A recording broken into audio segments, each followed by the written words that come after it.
With the recent closure of 6 Rogers Media radio stations and Corus Entertainment moving much of their news production in Alberta to Toronto, there are questions about the future of local journalism. Joining us to chat about this is Peter Menzies. He is a media consultant, a former vice chair of the CRTC, past publisher of the Calgary Herald, and a senior fellow with the Macdonald-Laurier Institute. Welcome, Peter. Great to have you with us today. Thanks so much for your interest. I'm happy to be here. Lovely. Okay, Peter, you wrote an article for The Hub on this issue of mainstream print, radio, and television news outlets being on the decline. So the question is, why? Is it a money thing? What are your thoughts? Yes, it's a money thing, but it's also primarily a technology thing. I think for the most part, people have underestimated the impact of the internet and the World Wide Web. It's pretty much wiped out the newspaper industry as we knew it in terms of print. And it's now in the process of kind of doing the same thing to a lot of the traditional broadcast outlets. That doesn't have to mean the end of local news, or journalism for that matter. I think local news and journalism can survive, but in many cases, they're going to have to find if not an entirely new horse to ride, a second horse to ride, and that's streaming. Yeah, definitely. What about just online apps on your phone, or even just a web page? Yeah, instead of the traditional television one of the station. things, the Reuters Institute came out with a study last month, and they do this annually on trust in news, and trust continues to decline. But one of the big features this year was that more than half of people now are getting their news from online sources, not necessarily online traditional media sources. They're getting it through social media, they're getting it through TikTok, they're getting it through other places. And that might be one of the reasons there's probably multiple reasons for the decline in trust, but that would be possibly one of them, that they're getting news from sources that they don't necessarily trust. News on TikTok, I don't know if I would trust that either. No, who would? But a lot of people do. Exactly. So one of the solutions that some media outlets asked for was, because we were talking about, it's a money thing. So they asked for grants by the federal government. So these are subsidies being handed out to select Canadian news outlets. So is that a healthy long-term solution? No, it's short-termism in its worst. The worst example you could get, I think, of short-termism. The assistance from the government began as it was to be on a temporary 5-year basis, beginning in 2019, to assist primarily newspapers at the time. Broadcasters are now hoping to get into it too with a tax credit to help them transition to the digital world. Well, they did nothing to transition at all, and it's now permanent. Or as Milton Friedman said, there's nothing more permanent than a temporary government program. To me, that is it's sort of a lifeline with an anchor attached to it, because it holds back. It keeps people in the 20th century means of delivery, and what we really need to be promoting. If you're going to subsidize anything, it should be what's coming. It should be how we keep what's most valuable, how we get rid of what's just baggage, and how we move on into the 21st century. Yeah, and not only that, but don't these subsidies have the potential to affect the objectivity of journalism? Well, that's the way people see it. I mean, I know lots of journalists who say, no, you'd never do that. That wouldn't happen. And I think they're very honest about that. I mean, that's the way they believe. But there's also corporate executives that make lots of decisions that have nothing to do with the journalist on the street that can affect that. And more than anything, even if they are all pure as the driven snow, as they maintain, people don't believe it. People just sort of go, wait a second, you're taking a lot of money from that guy. I mean, people always suspected it in terms of advertisers, but there were many, many advertisers, right? So and then some of them competed with each other, which was something media had to deal with. But for the most part, it's really what people believe. And if people are doubting your legitimacy, and there's been a trend in journalism away from objectivity anyway, I think that's a very toxic mix, and it really, really threatens the integrity of the institution called journalism. Right. Yeah. So we've got this whole concept of don't bite the hand that feeds you, which is what people are viewing these handouts as. We've got revenue down and we've got an audience that's declining. So what is it about the product being delivered that's not meeting a viewer's needs? What is the audience looking for? Well, what the audience is looking for, here's one thing. The audience is looking for objectivity. The audience is looking for, you tell me as a journalist what happened today, where it happened, how it happened, who it happened to, what the possible consequences are. Get I mean, not just both sides, but multiple sides, right? Just tell me, please give me the information. Do not, under any circumstances, draw conclusions on my behalf. Leave me free to draw my conclusions. Respect the reader's mind and their perceptions. They don't want to be preached to. They just want to be informed. And I think journalists really need to focus on getting back to that. And the other thing is they need to produce news that's original. That's not just rewrites of press releases, or, I mean, you're going to have to do some of that, but you're going to have to also cover the school board when nobody else is covering the school board, or you need to be covering courts when nobody else is covering courts, and that sort of stuff. So if you are producing something that people can't get any other place, then you enhance your value proposition incredibly. Yeah, that is so true. More enterprising, definitely. So people are wanting objectivity, which is basically what journalism was started on, and it's kind of gone away from that. And you write, Peter, that about 45% of Canadians prefer news which does not take sides, but rather delivers unbiased reporting. But wouldn't that also mean that 65% prefer news that coincides with their own values and political views? No, I mean, some of that comes out of studies, and then there's also people who are somewhat agnostic. I mean, there are percentages when you take the other percentage. There are some people who they're left of center people who want to read left of center news, right? They want it through that filter. There's other people who are conservative and they want it through that filter. I don't think either of those things are particularly healthy, unless you balance it.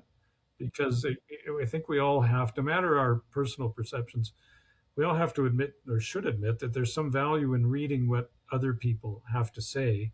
And who knows, you might go, gee, I'd never thought of it that way before, or gosh, guy kind of makes a point. Oh, in a perfect world.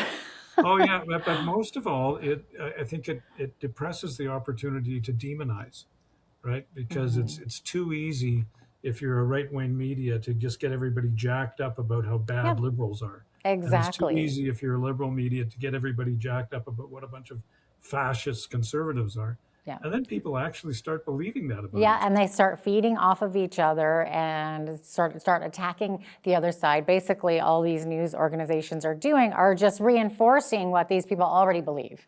Absolutely. And then combine that with, social media, where people say things to each other. Like Mike Tyson had a great line once about social media. It's where you can say something to somebody and you don't have to worry about getting punched in the face, right? Because people say things on social media, on Twitter and even Facebook and others, that are, anger other people, and they don't know the person, so they're actually quite rude to them, and they will default immediately to insulting them. Instead of having a calm, reasonable discussion about ideas, and maybe you agree to disagree at the end of the day, but at least have a civilized exchange of views. Yeah, it's interesting in the United States, when you look at that, there are so many left-leaning news outlets competing for viewership, right? So we've got CNN, ABC, NBC, and whatnot. And then there's really only one major network, Fox, that delivers the other side, which would be more right-leaning. And when you look at the ratings, Fox News is the highest rated cable news network in overall and primetime viewership for over a decade. So does that say something? Well, it might. One of the things that might help is just what you pointed out, is that there's less fragmentation on that side, in terms of that. But I think a lot of it is journalism. I mean, Robert Fife said this in a podcast the other day, and he's just retired from the Globe and Mail, and he was asked, are journalists or is the parliamentary press gallery, are they biased against conservatives? And he said, yeah, pretty much. and that it's always been that way. I would argue that just because it's always been that way is doesn't make it right, and I don't think he was intending to say that either. So there's always been in media a tendency to for if you looked at your newsroom, probably 80% of your employees would be people whose personal views were to the left, center left, or further left, as opposed to conservative, which is okay. Sometimes that's just the way it is. I mean, if you, but that doesn't mean their work should represent their personal views. That's the essence of being a journalist, is that you can set aside your personal views and produce objective material. And I think what the example you gave is there's a whole bunch of people chasing in the States chasing Democrats, and then there's Fox for Republicans, in terms of that, which gives Fox an awful lot of power when you think about it. But and sort of credit to them for having noticed an opportunity in the market years ago and said, hey, wait a second, there's a whole big audience of people out here who don't really lean towards the way CNN, and CNN didn't always lean as sharply that way as it does now. With going back, I mean, I can remember when it started, but yeah, they saw a market opportunity and they exploited it. I mean, there's platforms in Canada that are trying to do the same. Right. You expressed this earlier about local news.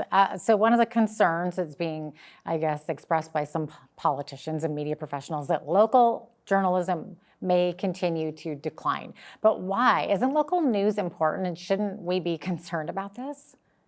Yeah, local news is really important. And I think I think there's a market opportunity there. I mean, just this week, there's a company called Village Media that started up in Ontario, and it started in Sault Ste. Marie, which is a smaller center. It's not small, but it's a smaller center. Probably more like the size of Lethbridge, for instance. And what they started doing was in some of these smaller centers where Torstar or Post Media was closing down the local, what used to be a weekly newspaper and that sort of stuff, after they had gutted it for years. So there was maybe like one reporter left. And they came in with an online product, and they with basically a formula, to the extent that there was a formula. It's sort of one reporter for every 15,000 people. And they just started doing local news again. And they announced this week that they are now expanding to the US, moving into 3 different states. They've been making money and they've been doing fine. And one of the reasons is that they don't simply see news. I mean, I'm speaking on their behalf, but my perception anyway is one of the reasons is they don't simply see news as a cost center. We've had 25 years of people viewing news as a cost center in media, which is ridiculous. It's the core of your identity. And if you produce it and you invest in it, you will get a return. It's tougher these days for sure in competition with online media, but I think the local guys, if you stay local, you join the Chamber of Commerce, you sponsor minor soccer, you sponsor minor hockey tournaments, you get involved in the community. Good point. It's possible to succeed. Right. Yeah. Yeah. And then, And of without course, government subsidies. yeah, no. And then what does seem to be prospering also is, at least to some degrees, these independent online news sources. And they're seeing a lot of success, obviously. And I think it's because they're not the legacy media where people are sort of doubting. Yeah. I mean, I think we actually need to get rid of a lot of the old clutter. And that's where one of my objections to the subsidies is we're subsidizing, in many cases, zombie newspapers that have almost nobody left. Like they post one Canadian Press story a week or two. There's little former weeklies all across Canada like that and that sort of stuff. And they're just creating clutter. And it's a bit of a harsh analysis, but sometimes forests have to burn a little bit if you're going to get new growth. And that's pretty scary for people. I understand that. And that sort of thing. But the quicker we can get on with this, the better we will, I think, be able to provide more reliable information sources for people on a community level. Any final advice for legacy media outlets if they want to stay in business? Yeah, move on past subsidies because they're not going to last forever. Start making a plan for the next thing, or start shutting things down and get out of the way, and let other people take over with new ideas, because dinosaurs only lasted so long. Wow. Wow. Peter, thanks so much for sharing your perspective with us today. Really appreciate having you on. Very fascinating conversation for sure. Thanks so much for your interest. I'm sorry if I frightened anybody there. Peter Menzies is a media consultant and a senior fellow with the Macdonald-Laurier Institute. I'm Jeanette Roche on behalf of all of us here at Bridge City News. Thanks so much for watching.